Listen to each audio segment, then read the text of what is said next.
Fala, torcedor palmeirense, poucas horas aí para a grande decisão do Palmeiras, hein? Vamos encarar o Botafogo pelas oitavas de final do Campeonato Mundial. Vencendo, o Palmeiras dá um grande passo para, quem sabe, né, chegar nas quartas de final desse Mundial e encaminhar a sua classificação. Separei aqui, corte da programação da ESPN Brasil, com linha de passe. Excelente programa, tá demais hoje, viu? Aonde a mídia trouxe todas as notícias e fez uma grande avaliação aí dessa grande partida, Palmeiras e Botafogo. Lembre-se de deixar o seu like para dar uma força, também me incentivar. Boa noite para todos.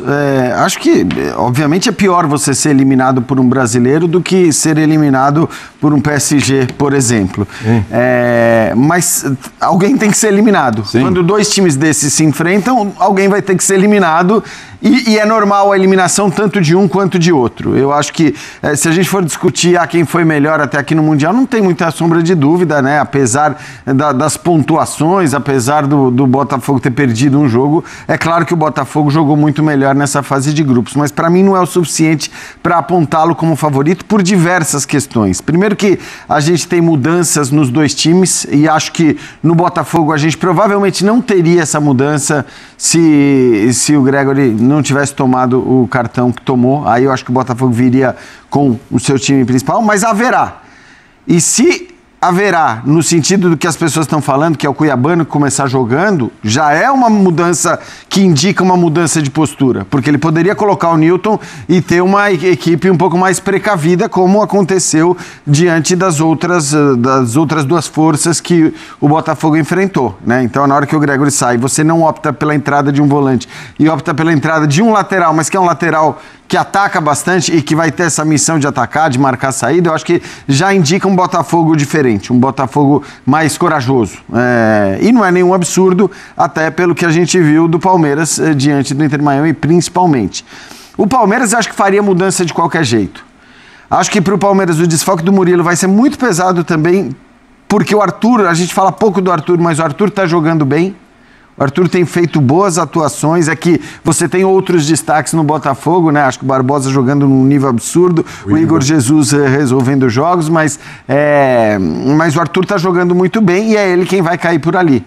Não sei se de repente o Piquerez vai ficar um pouco mais ou não, mas não ter o Murilo e ter o Fux por lá, se é que vai ser o Fux, acho que pode representar um perigo para o Palmeiras. De qualquer forma, além dessa mudança forçada, a gente não sabe se o Aníbal joga ou não joga.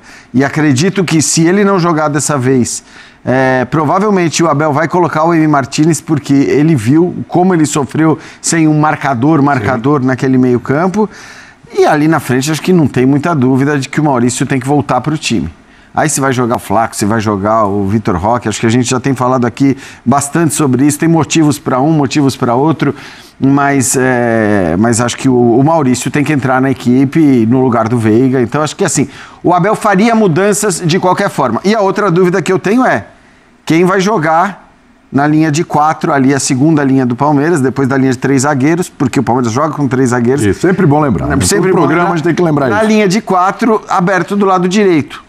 Eu falo com muito palmeirense que inclusive perguntam, cara, ele tinha achado o time com o Felipe Anderson do lado direito, o Estevão e Maurício, o Giai e zagueiro. Por que tantas mudanças? Exato. Se ele tinha encontrado um time com o Giai como zagueiro pela direita, Felipe Anderson na segunda linha aberto pelo lado direito, trabalhando para marcar, mas também para atacar, e a dupla lá, Estevão e Maurício, às costas do centroavante, seja ele quem for. Eu acredito que talvez a gente esteja mais para essa escalação do Palmeiras amanhã e volte do que para a escalação do que foi para o Inter Miami. Às vezes, né, Jean, eu vejo que às vezes o treinador ele fica tão fixado em olhar para o adversário, né, mira tanto no adversário, pode ser, não dá para dizer que foi isso, que aí o adversário te acende aquela, olha, talvez seja melhor ter o mesmo formato, mas com este outro jogador, porque ele se adapta melhor a uma situação que ele viu. Ele já fez isso inúmeras vezes no Palmeiras, de situações que ele mudou, jogou a Libertadores, assim, inclusive do Flamengo. Mudando, ele surpreendeu, né? Então ele acredita nessa condição que ele tem e ele já provou que ele consegue. Então, mas às vezes a gente erra, ele erra. E ele mesmo assumiu, né? Que ele errou, ele errou feio. A Inter Miami realmente foi feio. Acho que assim, não existe uma partida em que ele tenha ido tão mal no ano e talvez na trajetória dele pelo Palmeiras. Aí você pode discutir aquele jogo com o Boca, que ele não pôs o Endrick e tal, mas aí é um outro tipo de equívoco, se é que foi um equívoco. Foi um erro, mas tinha lógica a ideia dele. Exato. A do contra o Inter Miami não tinha lógica. Então, assim, vamos ver. Eu acho que é bem capaz que ele volte a ter aquele time que vinha jogando como time titular. Se ele não quiser, por razões físicas, não puder, porque eles estão pensando muito nisso também. O Felipe Anderson pelo lado direito, talvez o Alan jogando por ali, porque ele já fez essa função também, e a exemplo do Maurício entrou muito bem no último jogo. O Paiva também teve o seu momento de meia-culpa, que foi o segundo tempo contra o Seattle, que o Paiva mesmo na coletiva assumiu que ali ele errou, testou coisas que não deram certo e tal, e naquele momento quase coloca o jogo a perder ali pro Botafogo, né? Então os dois já tem seus momentos ali de aprendizado, o mais recente, o do Abel. Destrinchando um pouco essas escalações, ontem no Equipe F estava até perguntando ao pessoal, é mais complicado perder o Gregory ou o Murilo? O Gregory. É mais difícil repor, mais difícil arrumar a casa sem o Gregory? Eu acho que o Botafogo com o Gregory seria muito consistente, até para você jogar com o Cuiabano, se você fosse abrir mão de um dos 3 jogadores de mais pegada, não seria o Gregory. Ele tá é o melhor marcador do meio campo do Botafogo. E o forte do Botafogo no Mundial é o sistema de marcação. Ali que você tiraria, provavelmente. Eu acho que faz mais falta. Porque ontem inclusive, o palmeirense falando, olha, é o Fux. Não, o Fux não. Mas não é o Fux, é quem então? Mikael? Porque não tem muita... É isso aí. Os 2 melhores zagueiros do Palmeiras são Gustavo Gomes e Murilo. Acabou. E eu acho que tem essa questão de que o Murilo teria o confronto com o Arthur. Isso. Que é um cara difícil de ser... É mais rápido o Murilo que o Gustavo Gomes. Exatamente. Também. E é mais rápido, porque o Gustavo Gomes não pode ser esse cara, obviamente. Isso. E, de fato, ele vai ser o zagueiro central. Mas também não vejo muita outra alternativa pro... Tem que ter uma atenção especial, já que não é o Murilo, ou dá pra confiar ali no Fux. Eu acho que vai ser o Fux, né? Não, vai ser o Fux. Talvez ele segure um pouco mais o Piquerez, né? Porque o Piquerez, o que acontece? Nesse esquema do Palmeiras, o Giai fica e o Piquerez desce bastante. Porque o Giai está na linha dos 3 zagueiros e o Piquerez está na linha dos 4 meio-campistas. Talvez ele segure um pouco mais, talvez ele segure com uma linha de 4 mesmo, né? É isso que eu ia te perguntar, porque tentando me colocar na linha de raciocínio do Abel, que vai sempre se preocupar primeiro com a proteção, com marcação, mais do que com o que se faz com a bola, é proteção, marcação e marcação tanto para se defender como para atacar, porque aonde eu retomo a bola... E vendo que o Arthur joga ali aberto, eu não me assustaria nem um pouco se ele recuasse o Piquerez. Sim, deixasse com uma linha de 4. Pode ser. Para ter um meio campo mais, uma defesa com linha de 4, o meio campo protegendo e fazendo um jogo mais tradicional, um 4-2-3-1, espelhando o Botafogo. Ele entrando com o Giai e o Piquerez, ele pode fazer isso a qualquer momento. Pode fazer a transição de sistema. Pode fazer. Exato. Ele não precisa, ele pode decidir. Tanto que as TVs todas, quando acreditam as escalações do Palmeiras, em geral, lateral. Eles acreditam com linha de 4, sempre. Embora não seja majoritariamente como o time joga. Mas ele já fez isso com os 2. Já fez com o Piquerez. Isso. E outros jogos. Com o pode fazer Rocha, com o Giai, com o Marcos Rocha. Só o Mike que a dificuldade... Melhor não fazer. Porque ele Quando o Mike é outro tipo lateral. Mas assim, o que eu vejo é ele... Assim, você tem que pensar no incômodo também. Na resposta que o treinador pode dar. Né? O Paiva, ele encontrou. O incômodo dele é ter perdido o Gregory, mas ele tem... Por que o Cuiabano e não o Newton, se for a escolha? Talvez aquele de jogador de maior confiança no momento, embora o time fique diferente. Agora, um jogo entre brasileiros, com outro tipo de enfrentamento, rivalidade recente, eu não consigo imaginar o cenário. Pode ser tanto um cenário bonito, que legal, que jogaço eles fizeram, tal, ou um cenário também... Não, quase impossível. Mas eles já fizeram isso recentemente, né? É engraçado que Botafogo e Palmeiras, você teve nos últimos 2 anos... Jogos completamente diferentes um do outro. Grandes jogos com muitos gols. Não estou nem falando apenas do 4-3. Mas teve o 3-1 do Botafogo. Exatamente. Acho que assim, você teve grandes jogos muito bons e teve jogos com menos bola rolando. Então, assim... O torneio vai moldar muito isso. E o momento das equipes. A gente está falando de uma situação que pode ter prorrogação. Então, o teu jogo pode se estender. Pode chegar a cobrança de pênalti. Agora pode acontecer Quando qualquer... fala da dobra do lado esquerdo com o Cuiabano do Botafogo, é interessante porque esse é o lado do Estevão, que na cabeça, se ele falou que é difícil se concentrar, que às vezes pensa no futuro, durante o jogo, imagina ele sabendo que é um jogo do Mundial, um jogo contra o Botafogo e talvez o último dele pelo clube. É um jogo muito especial para ele. O especial pode funcionar tanto para melhora quanto para piora. Eu só acho engraçado que esse papo da dobra, quando a gente fala do Cuiabano, o Cuiabano entrou, né, Birner, como um ponta ali, como um meia aberto pela esquerda. Quer dizer, então é isso, como um cara. Então, assim, tem muito isso. E a própria torcida do Palmeiras reclama muito da dobra dos laterais, porque quando você tem laterais que têm capacidade ofensiva, como é o caso do Mike também, não tem esse absurdo todo da dobra dos laterais. O Mike já jogou na frente, Exato. quando o Palmeiras tinha problemas. Então, assim, não era pra dobrar, era pra ser um atacante. É isso, é pra ser um atacante. E ele sem bola, ele tem uma característica. Eu acho que o Cuiabano tem muito disso também. Tem talvez mais disso, e a gente via no próprio Campeonato Brasileiro.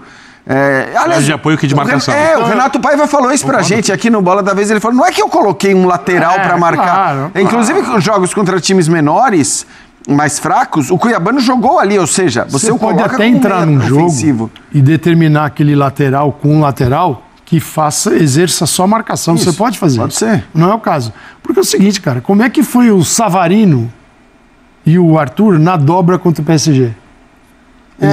Eles foram como laterais. Qual é a nota que a gente dá pra ele? Como marcadores. Foram bem. Foram bem demais. Exato. E não é característica deles. E aí não era lateral. Não era lateral. E isso pode ser feito por um jogador ofensivo. Agora, tem uma coisa que o Birner falou, assim, do Estevão e tal, eu acho que essa também é uma vantagem, e é engraçado porque a gente fala, no fim, de vantagens do Botafogo em relação ao Palmeiras, acho que é normal que se fale pelo que o Mundial apresentou até aqui, e eu vejo, assim, o ataque do Botafogo tem produzido, se a gente pegar os 3 caras ofensivos do Botafogo, né, e a gente pegando o Arthur, o Igor Jesus e o Savarino, e pegar os 3 caras ofensivos do Palmeiras, que tanto não tem convencido, que tem revezado. Os Botafogo são muito mais eficientes. Muito mais, porque o Vitor Roque e o Flaco Lopes se alternam ali na frente, o Veiga entrou mal quando entrou para ser meia, o Estevão tá abaixo do que a gente se acostumou a ver. Então, tem essa diferença também, que o trio de ataque do Palmeiras, se a gente chamar de trio de ataque, no Palmeiras é até um pouco diferente, mas do trio de ataque do Palmeiras para o trio de ataque do Botafogo, o do Botafogo tem sido muito mais eficiente. Apesar de tudo isso, realmente é o único confronto dos 8 dessas oitavas de final que eu dou 50% a 50%, muito pelo que o Calçade falou. A gente já viu o Abel encontrar soluções, e não estou falando só dos jogos em que ele passou, como foi, sei lá, final da Libertadores contra o Flamengo, os jogos contra o Atlético em semifinal de Libertadores. Não estou falando desses, estou falando também dos que ele foi eliminado. Se a gente lembrar do ano passado, dos jogos no Allianz Parque, quando parecia tudo perdido contra o Botafogo, contra o Flamengo. Então, assim, ele muitas vezes, nestes momentos, encontra soluções. Então é um jogo muito parelho. Ele sabe que ele pode até perder o jogo, faz parte. Mas ele não pode errar outra vez. Exatamente. Isso deixa... Há uma lupa assim no Palmeiras amanhã, assim. É porque assim, tem muitas coisas que envolvem uma decisão, e decisões são tomadas para um jogo. O Abel foi para esse Mundial pianinho, é outro Abel, o Abel do Brasileirão. O Abel do Brasileirão ficou aqui. Esse Abel aí é outro, a gente até estranha. Tá tudo paz e amor, tá tudo legal. Eu ouvi uma tese de alguém que infelizmente não vou dar o crédito porque eu não vou lembrar quem falou, foi numa rádio. Será que ele tá fazendo isso porque a Europa toda tá de olho nele? Eu acho que aquele reclama mais porque compensa. Aquele reclama mais porque compensa. O Abel acabou de falar em coletivo. Que é o seguinte, eu preciso neste cenário mostrar uma outra imagem, porque essa imagem aqui não tá legal. Ele acabou de falar em coletiva que ele não vai buscar sangue. Ele vai desfrutar o Mundial até onde der, aconteça o que acontecer. Então, e talvez tenha mesmo esse espírito. Mas eu acho que este espírito para os brasileiros é normal para o Mundial e é saudável que seja assim. Essa loucura de ir para o Mundial e achar que você tem que ganhar um Mundial, você não vai ganhar o Mundial. Você tem que partir do pressuposto que você não vai ganhar o Mundial. Não estou dizendo que você não vai fazer esforço para ganhar. A questão é a forma como você disputa o Mundial. Claro, o que você mostra, entendeu? Por exemplo, eu acho que se o Palmeiras, depois do jogo com o Inter Miami, se amanhã o Palmeiras é eliminado pelo Botafogo, duvido que o Palmeiras vai fazer um jogo similar, mas se o Palmeiras amanhã for eliminado pelo Botafogo jogando um futebol meio burocrático, talvez muito conservador e tal, e dependendo da forma como for, chega aqui no Brasil com um clima meio desfavorável. Né? Mas assim... Então, vai ter uma cobrança que não condiz com a competição, porque é o Mundial, mas a eliminação aí é pro Botafogo, depois não ter jogado bem. Pega o time brasileiro. E porque exatamente isso, porque é o time brasileiro. O Chelsea, o Bayern de Munique, a Inter de Milão. Embora não haja absurdo nenhum, nem no Botafogo ser eliminado pelo Palmeiras, nem no Palmeiras ser eliminado pelo Botafogo. Então, assim, eu que tento ser mais racional sempre, porque, cara, se a gente entra na pilha do que o torcedor vai achar... Não estamos aqui pra isso. Ou que a repercussão do que os caras com veias saltadas vão ficar dizendo nas redes sociais, nós estamos perdidos. Então, o que eu acho é que, assim, os clubes brasileiros fizeram o que eles eram obrigados a fazer. O Botafogo já fez mais do que ele era obrigado a fazer. Sim. Eu acho que Palmeiras, Fluminense e Flamengo tinham a obrigação de passar de grupos. Passaram, alguns com louvor. No caso do Flamengo, que ganhou do Chelsea do jeito que ganhou. O Palmeiras não com louvor. O Fluminense também acho que não com louvor. O Botafogo fez mais do que ele devia. Mas acho que assim, as obrigações elas foram meio cumpridas. Agora, você ser eliminado, seja pelo Botafogo, seja pelo Palmeiras, seja pela Inter de Milão, seja pelo Bayern de Munique, sinceramente, não tem nenhum absurdo em nada disso. O torcedor, do ponto de vista do torcedor... Claro. Até aquele que acompanha muito e o que não acompanha também futebol internacional. Uma grande potência do futebol te eliminar, o cara fica, de certa forma, resignado. Pô, os caras... Aí você sempre vai falar, não, os caras têm mais dinheiro, uma série de motivos. Quando é um brasileiro que você enfrenta todo dia, você está ali, ainda mais nos últimos tempos, Palmeiras e Botafogo se enfrentaram muito, né? E aí você criou uma rivalidade especial que não existia até... O Botafogo estava desaparecido no mapa. O Textor reconduziu o Botafogo ao mapa do futebol brasileiro. Ele passou a ser um time chato para muitos adversários. Então, você recria uma rivalidade que já existiu em outras épocas. Aquele que perder vai trazer para casa vai doer mais, vai machucar mais, vai criar mais ruídos, porque era um brasileiro, era acessível. Mas no caso do Botafogo seria muito injusto. Eu acho assim, o do Palmeiras você pode até ver alguma razão pelo que você falou. Vem de um jogo muito ruim contra o Inter Miami. Ainda assim ser eliminado pelo Botafogo. Agora, com o Botafogo, convenhamos, né? Claro que depende tudo de como vai ser o jogo também, né, Calçade? Acho que isso é determinante. Você acha que vai ser bom? Eu vou me divertir com o jogo. Se vai ser bom, não sei. Eu gosto de jogo pegado, gosto de jogo tenso, gosto de jogo aberto, gosto de todo tipo de jogo. Mas depende, tem uns que são difíceis de assistir, mesmo com clubes grandes. Já vimos vários esse ano. Pra mim, o único inimigo do futebol é o tédio. E mata-mata não tem tédio. Isso é verdade. Mata-mata ele é 90% emoção, 10% o resto. Antes de encaminhar para também Flamengo e Bayern, é só para fechar aqui, para não deixar passar, porque vocês chegaram a citar o Estevão, né? O Bayern 10-0 para mim foi tédio, por exemplo. Sobre o Estevão, o Abel falou o seguinte, ele é um desequilibrador. Em relação ao rendimento, foi eleito o melhor dos jogos. Eu não sei o que vocês querem. Acho que é normal, um moleque que foi transferido. O que nos distingue dos animais? Sentimentos e emoções. Então é normal estar ansioso, é normal um moleque ter um sonho. A verdade não podemos dizer, ele é tão puro e moleque por ter 18 anos que falou o que sentia, porque é normal. E uma boa parte da torcida o trucidou. Eu sou totalmente falando aí sobre a reação do Estevão. Perfeita a declaração do Abel. O moleque de 18 sobre anos... Sobre a pressão que está em cima do Estevão. Natural. Que já vem, inclusive, de desempenhos do Estevão, que ele é eleito melhor da partida, mas a gente esperava mais coisas do Estevão. Vou dar um exemplo, igualzinho, muito parecido. Você acha que o Lamine Yamal, o Lamine Yamal vai fazer 18 anos também, bate com o Estevão, que era um molequinho, encontra o Messi no Barcelona, como aconteceu. Você acha que o dia que esse menino cruza com o Messi, é normal, ele passa pelo Messi, e dá uma olhada, Fala, colega. Eu não sei quem é. Cara, você pede a camisa, o calção, a chuteira. Aquele cara é o cara que te inspirou. Então o Estevão falar isso do Messi ou do Soares, gente que mal tem isso. Exato. Se a gente tirar isso do futebol, vai ser uma tragédia. Você acha que ele vai driblar mal, chutar a bola pra fora, porque tem o Messi aqui dentro de campo? Ele quer ganhar do Messi. Fala, Palestra, mais informações do Verdão aqui no canal, com a programação da ESPN Brasil, com linha de passe. Excelente programa, hein? Onde a mídia fez uma grande análise aí dessa partida decisiva, Palmeiras e Botafogo, Botafogo e Palmeiras. Esse jogo vai ser lá na Filadélfia, um jogo muito importante, torcedor, na minha opinião, o jogo mais importante da história do Palmeiras até agora, viu? Isso porque, torcedor, um campeonato muito importante.